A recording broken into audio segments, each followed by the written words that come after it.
crescimento dos neofascistas no Brasil se dá exatamente num período de uma crise de representação que a nossa política vive.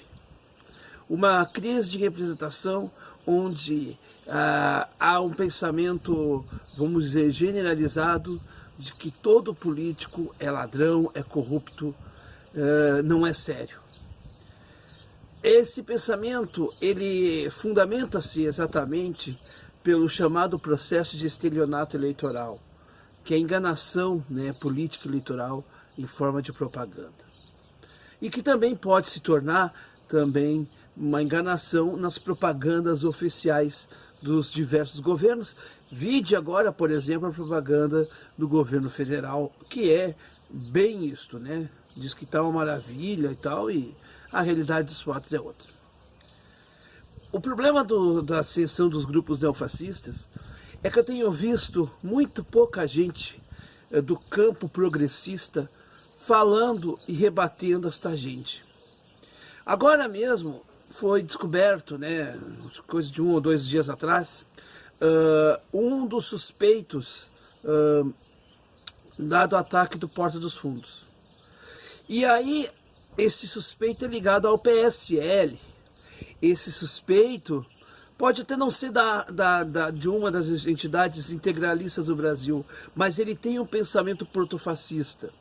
E vejam bem, qual é a narrativa que alguns neofascistas vêm aqui no canal expor. É colocar que aquilo foi uma armação e que aquilo foi uma armação por gente da esquerda. Eu vi gente, inclusive, escrevendo, dizendo que aquilo ali foi a armação até do próprio Porchat. Como se o Porchat fosse o representante da esquerda e como se realmente isso fundamentasse. Então a gente começa a ver que eles querem, inclusive, jogar a população contra nós exatamente pela ignorância, que é o que alimenta essa gente. Mas essa gente também está aí crescendo, não é só porque nós temos um período de um governo protofascista como o do Bolsonaro. Ele se dá exatamente por várias coisas que fazem com que o fascismo se torne ali algo viável. Eles são assim, eles são oportunistas. Eles aproveitam as oportunidades e se organizam do jeito deles, mas se organizam. O que a gente não pode mais é tolerar essa gente. E aí, com o fascista, a gente não pode ter diálogo. Não é? Então tu tá te contradizendo porque tu diz que a gente tem que buscar um diálogo entre as pessoas que realmente têm vontade de fazer alguma coisa em prol do semelhante, em prol do Brasil. Fascista, ele só tem interesse nele mesmo. Fascista, ele só tem interesse da força, e nós não queremos isto. Com fascista não há diálogo, com fascista se há ações. E aí a gente não precisa pegar uma arma e matar um fascista. Não necessariamente, não isto, mas com fascista a gente tem que usar as leis.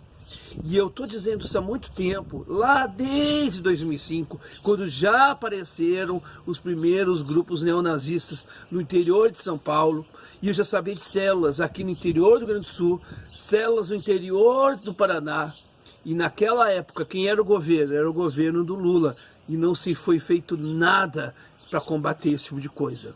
Esse monstro está crescendo, e aí o que pode acontecer? Eu espero que a gente possa colocar o dedo na consciência e tentar estancar esse problema.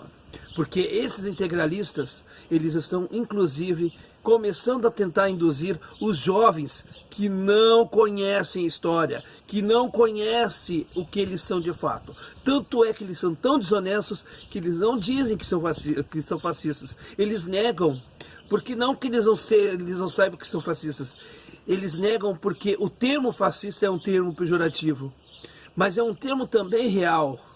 Mas eles, no afã de crescerem, de terem espaço para suas ideias, eles vão dizer que não são fascistas.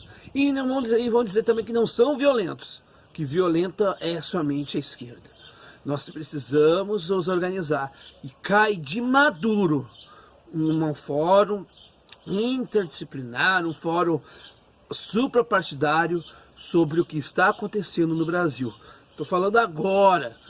E parece que, me desculpa, só eu que estou falando. Eu não estou vendo nem outro canal que fale sobre esse tipo de coisa.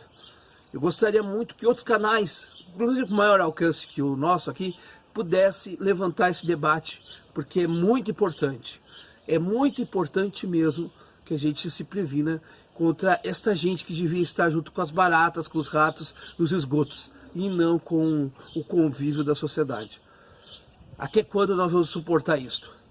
E até quando vamos ver o silêncio daqueles que se dizem progressistas, de gente que tem mente ventilada?